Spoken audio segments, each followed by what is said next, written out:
Hello my dear students, आज की इस सिंपल सी क्लास में हम कुछ एरर्स के एडवांस लेवल के एरर्स को सॉल्व करेंगे, उनके कुछ बेसिक कंसेप्ट्स को जानेंगे और अपनी नॉलेज को बढ़ाएंगे। एरर को सॉल्व करने से हमें बहुत सारे रूल्स का पता चलता है और ये पता चलता है कि आखिर ये जो कंसेप्ट है, ये जो रूल है, किसी सेंटेंस में यूज किस तरीके से किया जाता है। तो चलिए बिना किसी देरी के इन एरर्स को सॉल्व करना स्टार्ट करते हैं। Let's get started. First question is another baffling change that I notice in him nowadays is that he avoids to speak to me. अब यहाँ पे आपको कुछ चीजें, कुछ बातें बहुत अच्छे से जाननी समझनी पड़ेंगी। यानी कि ग्रामर में कुछ वर्ब होती हैं, है ना। ग्रामर में कुछ वर्ब होती हैं और उन वर्ब के बाद हमेशा किसका यूज किया जाता है? टू प्लस वर्ब की फर्स्ट फॉर्म यानी कि इन्फिनेटिव का यूज किया जाता है।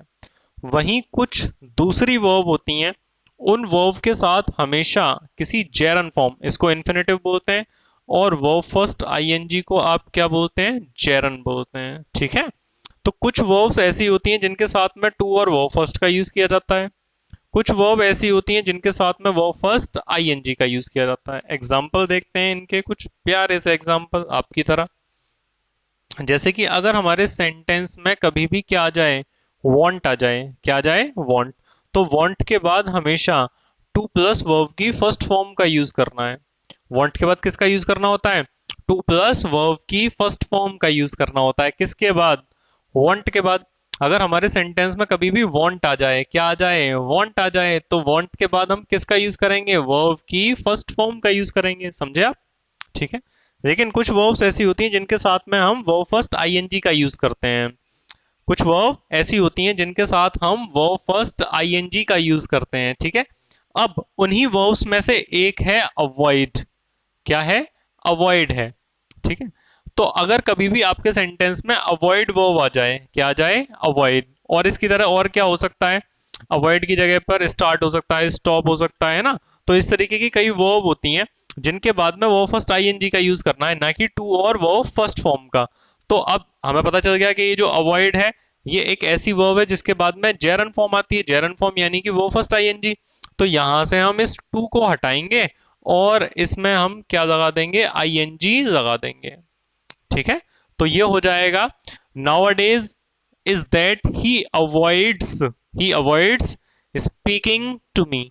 ये इस तरीके से इसका आंसर बन जाएगा। समझे आप? तो इतनी आसानी से हमने पहला सॉल्व कर दिया। चलिए बढ़ते हैं नेक्स्ट क्वेश्चन की तरफ। और इसमें कुछ और वर्ब्स होती हैं जिनके साथ आईएनजी आता है, वो यहाँ पे हम लिख देंगे अभी थोड़ी देर बाद। तो आप उनको देख लेना या फिर डिस्क्रिप्शन में चेक कर लेना आप। I asked him how could he go out if it started raining. अभी मैंने आपको बताया था ना स्टार्ट। तो यहाँ पे आप देख लो कि इस स्टार्ट के साथ में किसका यूज किया गया है? आईएनजी का यूज किया गया है। ठीक है। तो आपको जानकारी होनी चाहिए। जब आप अच्छे लेवल की जानकारी रखेंगे तभी तो आप अच्छे लेवल के पोस्ट पर जा सकते हैं। तो आप बहुत अच्छे से पढ़ाई करो, अच्छे से पढ़ाई करो और किसी अच्छे से पढ़ो। ठीक है। हाँ जी। अब इसको सॉल्व कर देते हैं कि ये एक जो सेंटेंस दे रखा है ये इनडायरेक्ट फॉर्म में दे रखा है। एक डायरेक्ट नरेशन होते हैं और एक इनडायरेक्ट नरेशन होते हैं। तो ये इनडायरेक्ट नरेशन में दे रखा है और यहाँ पे इसमें यूज किया गया है इस क्वेश्चन वर्ड का। किसका यूज किया गया है? Question word. ये बीच में जब आ गया ये क्वेश्चन वर्ड हो गया। लेकिन जब ये बीच में आ जाता है क्वेश्चन वर्ड, तो ये काम करता है किसका? कंजंक्शन का। यानी कि जब ये क्वेश्चन वर्ड सेंटेंस के बीच में आ गया यहाँ पर, तो ये काम करेगा किसका? कंजंक्शन का काम करेगा। और बेटे कंजंक्शन के बाद में हमें रिक्वायरमेंट होती है किसकी? सब्जेक्ट की। समझो आप एक और बार, वो भी बहुत अच्छे से। जिसने नरेशन पढ़ रखे हैं वो इस बात को जानता होगा। आपने पढ़े नहीं पढ़े कोई फर्क नहीं पड़ता, कि जब भी हमारे सेंटेंस में बीच में क्वेश्चन वर्ड आ गया, क्या आ गया? क्वेश्चन वर्ड आ गया। ठीक है। तो ये क्वेश्चन वर्ड काम कर रहा है किस चीज का? कंजंक्शन का काम कर रहा है। तो जब ये क्वेश्चन वर्ड कंजंक्शन का काम करेगा तो इसके बाद में हमें सब्जेक्ट चाहिए। क्या चाहिए होता है? सब्जेक्ट चाहिए होता है। तो और सब्जेक्ट के बाद, इस सब्जेक्ट के बाद ही आप हेल्पिंग वर्ब या फिर मेन वर्ब या फिर मॉडल लगाओगे। ठीक है ना। तो अब क्या करेंगे? ये क्वेश्चन वर्ड दे रखा है लेकिन इसके बाद में सब्जेक्ट नहीं है, तो ये सब्जेक्ट जो दूसरी जगह पे भाग गया है इसको उठा के लाओ इधर और इस हाउ के तुरंत बाद लिख दो यहाँ पर। I asked him how he could go out if it started raining. हो गया कितनी आसानी से ये सेंटेंस सॉल्व। ठीक है। ये बहुत इजी से क्वेश्चंस हैं। आप आप होशियार बनने की कोशिश करो, आप इंटेलिजेंट बनने की कोशिश करो। कई बार आप कोशिश करते हो कि क्वेश्चन इजी हो जाए। अरे क्वेश्चन क्यों इजी होगा? लाइफ क्यों इजी होगी? आपको हार्ड और टफ बनना पड़ेगा। ठीक है, तो हार्ड बनिए, टफ बनिए, इंटेलिजेंट बनिए। Hardy the inspector had arrive when the house was set ablaze. ये इस तरीके से सेंटेंस दे रखा है।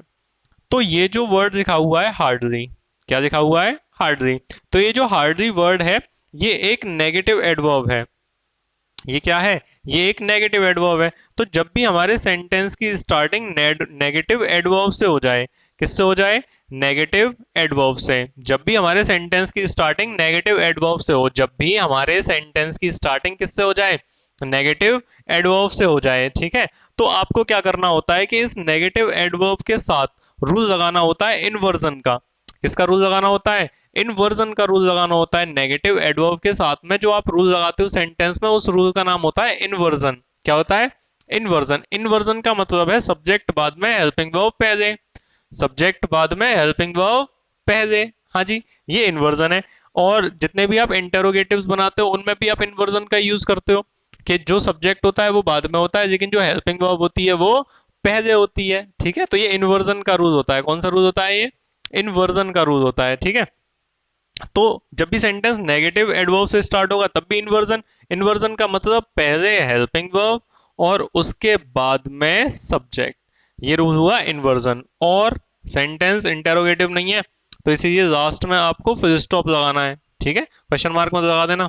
तो अब यहां पर क्या हो जाएगा? हार्डली। अब हेल्पिंग वर्ब क्या है इसकी? हेड। तो यहां पर आ जाएगा hardly had the inspector arrived, यहां से इसको हटा देंगे। और क्या इसमें गलती हो सकती है कि हार्डली के साथ हमेशा किसका यूज होता है? व्हेन का यूज होता है। हार्डली के साथ हमेशा व्हेन का यूज होता है, लेकिन अगर यहाँ पे हार्डली की जगह पे नो सूनर कर देते हैं, क्या कर देते हैं? नो सूनर, तो क्या होता है? नो सूनर के साथ में हम देन का यूज करते हैं, नो सूनर देन। हार्डली के साथ में व्हेन, लेकिन नो सूनर के साथ में हमेशा देन, क्योंकि जो सूनर है कंपैरेटिव डिग्री हो गई और कंपैरेटिव डिग्री को सपोर्ट करने के लिए कौन आता है? वहां हमेशा देन का यूज किया जाता है। तो हार्डली के साथ में व्हेन एकदम करेक्ट है, लेकिन यहीं पे अगर नो सूनर हो जाता तो यहां पर हम देन लगाते हैं, ना कि व्हेन। समझे आप? So easy. चलिए बढ़ते हैं नेक्स्ट क्वेश्चन की तरफ। Since his arrival at his native town he is trying to the best of his powers. Okay, तो समझो आप, वो भी बहुत ध्यान से समझो आप, कि जब भी हमारे सेंटेंस में आ जाए या तो सिंस, जॉनी ये क्या है? ये सिंस है, ठीक है, और इसके साथ क्या आ जाए? फॉर आ जाए। तो सिंस या फॉर के साथ में आपको यहां पर क्या दिया जाएगा? यहां पर दिया जाएगा टाइम। क्या दिया जाएगा? टाइम दिया जाएगा। तो सिंस या फॉर से पहले जो आप सेंटेंस बनाते हो, सिंस या फॉर से पहले जो सेंटेंस बनता है वो या तो होता है आपका परफेक्ट, ठीक है, या फिर होता है परफेक्ट कॉन्टिन्यूअस, ठीक है। ये दो टेंस बनाए जाते हैं। सिंस या फॉर से पहले या तो परफेक्ट कॉन्टिन्यूअस होता है या फिर परफेक्ट होता है, और सिंस या फॉर के बाद क्या आता है? टाइम आता है। अब ये जो टाइम रहेगा, ये टाइम हमेशा किसको इंडिकेट करेगा? ये जो टाइम होता है ये हमेशा पास्ट को इंडिकेट करता है। इतनी बात जानने की, पढ़ने की, समझने की, और आप समझ भी दो इसको कि सिंस या फॉर से पहले या तो परफेक्ट कॉन्टिन्यूअस या फिर परफेक्ट आएगा, और सिंस या फॉर के बाद टाइम आएगा जो कि इंडिकेट कर रहा होगा किस चीज को? पास्ट को इंडिकेट कर रहा होगा, ठीक है। तो क्या यहाँ पर सेंटेंस में कहीं सिंस या फॉर है? स्टार्टिंग ही किससे कर रखी है? बताओ जॉनी। सिंस से कर रखी है स्टार्टिंग, ठीक है बेटे। स्टार्टिंग किससे हो रही है? स्टार्टिंग ही सिंस से हो रही है। सिंस स्टार्टिंग करे तो अच्छा ही होगा। अब यहां पर बता दिया at his arrival at his native town, यानी कि अपने वो पैतृक गांव में, जिसमें पिताजी रहे हो, दादाजी रहे हो, उसका जो पैतृक गांव होता है उसी में वो आया, ठीक है। और आने के बाद से वो क्या कर रहा है? He is trying to the best of his powers. अब सिंस या फॉर टाइम, अब ना कंफ्यूज करने के लिए क्या किया है कि इस वाले हिस्से को उठाकर सबसे पहले लिख दिया है ना, और ये वाला हिस्सा गायब कर दिया है। तो अब अगर यहाँ पर जो टेंस देखा जाए तो ये जो टेंस बना हुआ है, ये टेंस बना हुआ है प्रेजेंट कॉन्टिन्यूअस। कौन सा है? Present continuous. और प्रेजेंट कॉन्टिन्यूअस थोड़ी बनता है सिंस या फॉर के बाद, वहां तो परफेक्ट कॉन्टिन्यूअस बनाया जाता है। तो परफेक्ट कॉन्टिन्यूअस बनाने के लिए क्या करेंगे? इसमें ही के अकॉर्डिंग लगा देंगे हैज, और फिर लगा देंगे आईएनजी से पहले बीन, ठीक है। तो ये हो जाएगा since his arrival at his native town he has been trying to the best of his powers. ये इस तरीके से सेंटेंस बनेगा। मुझे उम्मीद है कि आपको ये समझ में आ गया होगा, और आप बात ये जान सकते हो कि यहाँ पर ये जो सिंस या फॉर है इनके बाद कई बार टाइम तो आता है, लेकिन टाइम होने के साथ साथ कई बार यहाँ पर क्या भी बना देते हैं हम, कोई सेंटेंस लिख देते हैं, यानी कि यहाँ सब्जेक्ट लिख देंगे, मेन वर्ब लिख देंगे और ऑब्जेक्ट लिख देंगे। तो आप ये वाली बात याद रखोगे कि सिंस या फॉर के बाद अगर कभी सेंटेंस आता है तो वो सेंटेंस भी किस में होना चाहिए, पास्ट में। और पास्ट में कौन सा होना चाहिए, पास्ट में भी इंडेफिनिट ही होना चाहिए। कई बार इधर तो परफेक्ट दे देते हैं, परफेक्ट कॉन्टिन्यूअस दे देते हैं, लेकिन सिंस या फॉर के बाद भी पास्ट इंडेफिनिट ना देके कोई और टेंस दे देंगे। तो आपको ध्यान रखना है कि पास्ट या सिंस या फॉर के बाद जो टेंस बनेगा वो हमेशा कौन सा होगा, पास्ट इंडेफिनिट होगा। ठीक है, पास्ट इंडेफिनिट कौन सा होता है, जिसमें वर्ब की सेकंड फॉर्म का यूज किया जाता है, वो पास्ट इंडेफिनिट होता है। सिंपल सी बात। चलो आओ, ये समझ में आ गया होगा आपके। ध्यान से पढ़ो, कंसेप्ट्स को जानो। और टेंस का मतलब सिर्फ यही नहीं होता ता है, ती है, ते हैं, रहा है, रही है, रहे हैं, चुका है, चुकी हैं, चुके हैं, इस तरीके से नहीं होता। वो सिर्फ ट्रांसलेशन में काम आते हैं बेसिक को सीखने के लिए, लेकिन टेंसेस के बहुत अच्छे अच्छे रूल्स होते हैं जो आपको आने चाहिए, पढ़ने चाहिए आपको। ठीक है, तो इस वाले को सॉल्व करते हैं। ये रिलेटेड है वर्ब से। अब आप इसको समझना ध्यान से। एक फर्स्ट फॉर्म होती है जो कि क्या होती है, लाई, LIE। ठीक है, इस लाई का मतलब होता है क्या, इस लाई का मतलब होता है लेटना। इसकी सेकंड फॉर्म क्या हो जाएगी, lay, and the third form is lain. Lie, lay, lain. ठीक है, और ये जो लाई है ये कौन सी फॉर्म है, ये इसकी फर्स्ट फॉर्म है। ठीक है ना, ये यहाँ पे फर्स्ट फॉर्म इसकी। एक और वर्ब होती है जिसका मतलब क्या होता है, लाई। ठीक है, इस वाले लाई का मतलब है लेटना। इसका मतलब क्या है भैया, लेटना। जैसे कि आप थक हार के घर जाके क्या करा, लेट जाते हो, तो लाई मतलब यहाँ पे लेटना है। इस लाई का मतलब क्या है, वही क्या झूठ बोलना। क्या है इसका मतलब, झूठ बोलना। ठीक है, इसकी जो सेकंड फॉर्म होती है वो क्या हो जाती है, वो हो जाती है लाइड। और थर्ड फॉर्म भी क्या हो जाती है, लाइड हो जाती है। अब ये तो लाई रे जेन हो गया है ना, इसका मतलब हो गया लेटना। लेकिन एक और फर्स्ट फॉर्म होती है जो कि क्या होती है, रे। यहाँ पर ये जो रे है ये सेकंड फॉर्म है, लेकिन यहाँ पर ये जो रे है ये फर्स्ट फॉर्म है ना। और इस रे का मतलब, इसका मतलब होता है कोई भी चीज रख देना, कोई भी चीज रखना या फिर रख देना। ठीक है, वो क्या होता है, रे होता है। अब इस रखने के सेंस में अगर सेकंड फॉर्म देखी जाए तो वो क्या होती है, वो होती है रेड, LAID। रे, रेड, रेड, ये रखने के सेंस में होता है। और लाई, रे, रेन, ये रेटने के सेंस में होता है। समझे आप। तो अब वॉच को रखेंगे या फिर रिटाएंगे, बताओ, वॉच को रखेंगे या फिर रिटाएंगे। सिंपल सी बात है, वॉच को तो कहीं पे जाके रख देंगे। और इस इंसान ने भी क्या किया, ही रे, यानी कि यहाँ पे बताया जा रहा है, रे तो खैर गलत है, कि उसने वॉच को रख दिया टेबल पर, and then forgot all about it, और इसके बारे में फिर वो भूल गया कंप्लीटली कि वॉच कहाँ रखी है। तो यहाँ पे रखने के सेंस में बात की जा रही है, रखने के सेंस में बात की जा रही है, तो सेकंड फॉर्म क्या होगी, रेट, LAID, इसका यूज किया जाएगा, ना कि यहाँ पे रे का यूज किया जाएगा। रे तो इसकी फर्स्ट फॉर्म है। ठीक है, तो यहाँ पे हो जाएगा he laid the watch on the table and then forgot all about it. समझे आप। अगर रेटने या फिर किसी बच्चे को लेटाने के सेंस में होता तो लाई रे रेन का यूज कर सकते हैं, लेकिन अगर रखने के सेंस में है, किसी भी वस्तु को रखा जा रहा है, तो वहां पे आपको रे, रेड, रेड, इसका यूज करना पड़ेगा। समझे आप, समझते रहो, बहुत समझदार हो तुम लोग। हाँ जी, next, although he draws a reasonable good salary, he has a large family to support and he finds it difficult to make both ends meet. both ends meet का मतलब क्या होता है, मुश्किल से ही गुजर बसर कर पाना, मुश्किल से ही गुजर बसर कर पाना, मुश्किल से ही खर्चा चला पाना। ठीक है, अब इस सेंटेंस में क्या गलती है यहां पर समझते हैं। ये जो वर्ड लिखा हुआ है ये है सैलरी। क्या लिखा हुआ है, सैलरी।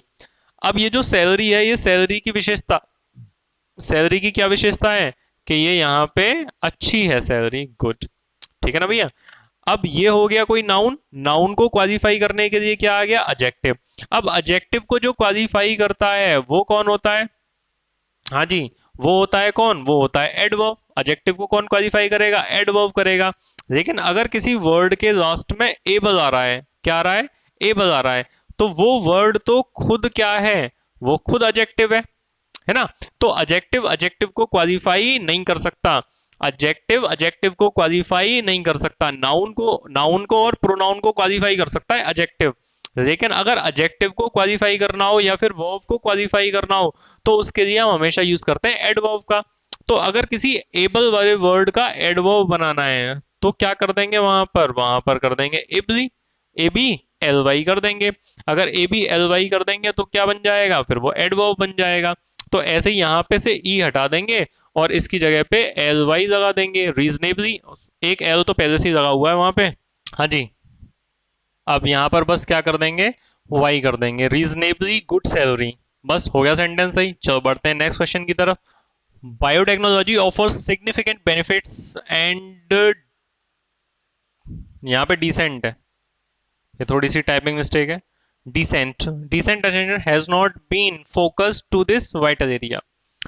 कुछ वर्ब्स ऐसी होती हैं जिनके साथ में फिक्स प्रपोजिशन आती है, कुछ वर्ब्स ऐसी होती हैं जिनके साथ में फिक्स्ड प्रपोजिशंस आती हैं, लेकिन वो फ्रेजल वर्ब नहीं होती, क्योंकि अगर वो फ्रेजल वर्ब होती तो वर्ब के साथ आकर उस वर्ब के मीनिंग को चेंज कर देती। अगर वो फ्रेजल वर्ब होती, फ्रेजल वर्ब का क्या काम होता है कि वर्ब के बाद में आकर, यानी प्रपोजिशन जो आती है वर्ब के बाद में, वो प्रपोजिशन आने से, प्रपोजिशन के आने से जो वर्ब है उसका जो मीनिंग है वो चेंज हो जाता है। लेकिन यहाँ पर ऐसा नहीं है। तो जब भी फोकस किया जाता है तो फोकस ऑन समथिंग होता है, ना कि फोकस टू समथिंग। तो ये हो जाएगा focused on this vital area. ठीक है, समझे आप। और ये जो वाइटल यानी कि वीटा लिखा हुआ है, इसका मतलब क्या होता है, इस पर भी बहुत सारे अच्छे खासे वर्ड बनते हैं वीटा पर। इसी पर बनता है वाइटामिन, वाइटल, है ना, रिवाइटल, डिवाइटल। ऐड नहीं कर रहे हम किसी का, लेकिन वो वर्ड बनते हैं इस पे, समझेंगे किसी और दिन। Next, being a sunny day I decided to skip work and stay at home. अब यहां पर इस तरीके से कभी भी आपके सेंटेंस की स्टार्टिंग बीइंग से हो जाए, बीइंग के बाद में किसी वस्तु या फिर किसी चीज या फिर किसी नाउन के बारे में बताया जा रहा हो, फिर इसका रिजल्ट क्या आया है वो अगले सेंटेंस में बताया जा रहा हो कि दिन अच्छा था, तो इसका रिजल्ट क्या आया कि मैंने डिसाइड किया कि मैं काम पर नहीं जाऊंगा, स्किप द वर्क, मैं काम को छोड़ दूंगा और स्टे एट होम, और घर पर ही एंजॉय करूंगा, चिल करूंगा। ठीक है, तो अब यहां पर आप एक चीज समझो कि ये जो आई है ये मेन सब्जेक्ट हो गया, और ये जो आई है इसी ने काम किया किसका, क्या करने का, डिसाइड करने का। इसी ने डिसाइड करने का काम किया और इसी ने किसका काम किया, ये वाली चीज होने का। जैसे कि आप समझो यहां पर ये लिखा हुआ है बीइंग, ठीक है, ये यहां पर लिखा हुआ है being a good teacher I help my students. यानी कि इस सेंटेंस का जो सब्जेक्ट है वो सब्जेक्ट कौन है, आई है।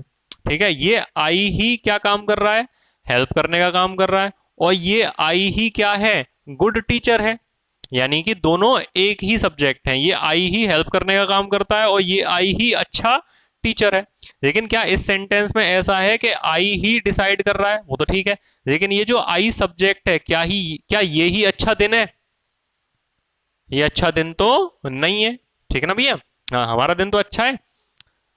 तो समझे आप, यानी कि यहाँ पर इस काम को करने वाला सब्जेक्ट अलग है और इस काम को करने वाला सब्जेक्ट अलग है, लेकिन इस वाले सेंटेंस में यही हेल्प कर रहा है और यही अच्छा टीचर है।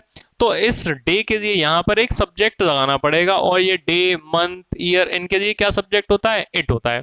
तो ये हो जाएगा it being a Sunday, sorry, it being a sunny day I decide to skip the work and stay at home. Simple सी बात, हो गया सेंटेंस सही। उम्मीद है कि समझ में आ गया होगा। Next, we had to cancel our trip to Delhi because when we raise, ये एक और टाइपिंग एरर है, हमारा टाइपिंग थोड़ा महंगा हो गया है और गलतियां सस्ती कर रहा है, हटाएंगे इसको। तो यहां पे हो जाएगा रीच। ठीक है भैया, तो ये हो जाएगा when we reach the railway station the train left. तो जब भी पास्ट के दो एक्शन हो, जब भी पास्ट के दो एक्शन हो, ठीक है, और दोनों एक्शंस में से जो पहला एक्शन हो, दो काम किए गए, एक तो स्टेशन पर पहुंचने का काम किया गया और दूसरा ट्रेन ने जाने का काम कर दिया, तो कितने एक्शन किए गए, दो एक्शन परफॉर्म किए गए। तो जो एक्शन पहले होता है, जो एक्शन पहले परफॉर्म किया जाता है उसको हम हमेशा परफेक्ट से बनाते हैं। किससे बनाते हैं, परफेक्ट से बनाते हैं, और परफेक्ट से बनाने के लिए हमें जरूरत पड़ेगी किसकी, हेड की। तो इसीलिए यहां पर क्या हो जाएगा, the train had left when we reach the station, railway station, the train had left. दो काम किए गए हैं, एक तो रेलवे स्टेशन पर पहुंचने का और दूसरा है ट्रेन के चले जाने का। तो पहले कौन सा काम हुआ, ट्रेन के जाने का, तो यहाँ पे हो जाएगा द ट्रेन हैड लेफ्ट। यानी कि हमें अपनी जो ट्रिप थी उसको कैंसिल करना पड़ा, क्योंकि जब हम रेलवे स्टेशन पहुंचे ट्रेन जा चुकी थी। तो ट्रेन चली गई थी पहले और हम पहुंचे बाद में, ट्रेन चली गई पहले और हम पहुंचे बाद में, तो ये वाला काम हो गया पहले। तो जो एक्शन पहले होता है, जो एंटीसीडेंट होता है, वो हमेशा परफेक्ट से बनाया जाता है, समझे आप। यानी कि जो काम पहले हुआ उसको परफेक्ट से बनाएंगे और जो काम बाद में हो रहा है उसको हम पास्ट इंडेफिनिट से बनाते हैं, सिंपल सी बात। उम्मीद है कि आपको समझ में आ गया होगा। लास्ट क्वेश्चन हमारा, sentence the general with over 1000 officers and soldiers have surrendered to the Indian troops. ये यहाँ पर ये जो ट्रूप लिखा हुआ है, इस ट्रूप का मतलब, ट्रूप्स का मतलब होता है सोल्जर्स, तो इंडियन ट्रूप्स यानी कि इंडियन सोल्जर्स। अब यहाँ पर देखा हुआ है कि जो जनरल था उसके साथ साथ 1000 ऑफिसर थे और सोल्जर्स थे, उन सब ने मिलकर क्या कर दिया, surrendered to the Indian troops और सोल्जर्स। इन सब ने मिलकर भारतीय सेना के सामने समर्पण कर दिया, सरेंडर कर दिया, ठीक है। तो यहां पर क्या गलती है, कई बार क्या होगा कि सेंटेंस में आपके पास होगा सब्जेक्ट फर्स्ट, ठीक है, फिर आएगा एंड और इस एंड के बाद होगा सब्जेक्ट टू। तो आगे आने वाली जो हेल्पिंग वर्ब है ये दोनों सब्जेक्ट के अकॉर्डिंग क्या हो जाएगी, प्लूरल हो जाएगी, यानी कि प्लूरल हेल्पिंग वर्ब, इस तरीके से। लेकिन कई बार क्या होगा कि ये जो सब्जेक्ट फर्स्ट है, ठीक है, और ये जो सब्जेक्ट सेकंड है, इनको जोड़ने के लिए हम किसका यूज कर देंगे, विद का यूज कर देंगे। किसका यूज कर देंगे, विद। या फिर क्या आ सकता है वहां पर, वहां आ सकता है टुगेदर विद। क्या आ सकता है, टुगेदर विद। तो जब इस तरीके से with, together with, along with, इनका यूज किया जाता है दो सब्जेक्ट्स को ज्वाइन करने के लिए, दो सब्जेक्ट्स को ज्वाइन करने के लिए, तो ये जो हेल्पिंग वर्ब आती है वो हमेशा सब्जेक्ट फर्स्ट के अकॉर्डिंग आती है। हेल्पिंग वर्ब किसके अकॉर्डिंग आएगी, सब्जेक्ट फर्स्ट के अकॉर्डिंग आएगी, ठीक है। ना तो विद के अकॉर्डिंग, ना सब्जेक्ट सेकंड के अकॉर्डिंग, ना टुगेदर विद के अकॉर्डिंग, ना इसके बाद आने वाले सब्जेक्ट सेकंड के अकॉर्डिंग। सिर्फ और सिर्फ किसके साथ आएगी, किसके अकॉर्डिंग आएगी, सब्जेक्ट फर्स्ट के अकॉर्डिंग। लेकिन जब एंड होता है तो दोनों के अकॉर्डिंग है helping verb, plural helping verb, क्योंकि दो सब्जेक्ट हो गए। लेकिन जब विद आ जाए, टुगेदर विद आ जाए, अलोंग विद आ जाए, है ना, तब ऐसे केस में आपको क्या करना होता है, जो हेल्पिंग वर्ब आप लगाते हो वो सब्जेक्ट फर्स्ट के अकॉर्डिंग लगाते हो। अब सब्जेक्ट फर्स्ट क्या है हमारे सेंटेंस में, सब्जेक्ट फर्स्ट तो है द जनरल। अब जनरल के अकॉर्डिंग अगर हेल्पिंग वर्ब लगाई जा रही है तो वो तो हैव कभी भी नहीं हो सकती, क्योंकि हैव तो प्लूरल होता है और प्लूरल सब्जेक्ट के साथ आता है, और ये जो जनरल है ये तो सिंगुलर सब्जेक्ट है। तो इसीलिए यहाँ पर सेंटेंस को सही बनाएंगे किस तरीके से, हैज लगाकर। The general with over 1000 officers and soldiers has surrender to the Indian troops. इतनी आसानी से आप इन एरर्स को सॉल्व कर सकते हो, सीख सकते हो, पढ़ सकते हो और समझ सकते हो। तो ऐसे ही दी इंग्लिश अल्फा के साथ में इंग्लिश पढ़ते रहिए, आगे बढ़ते रहिए, लेकिन हिंदी से हमेशा जुड़े रहिए। Thank you so much. Fearless.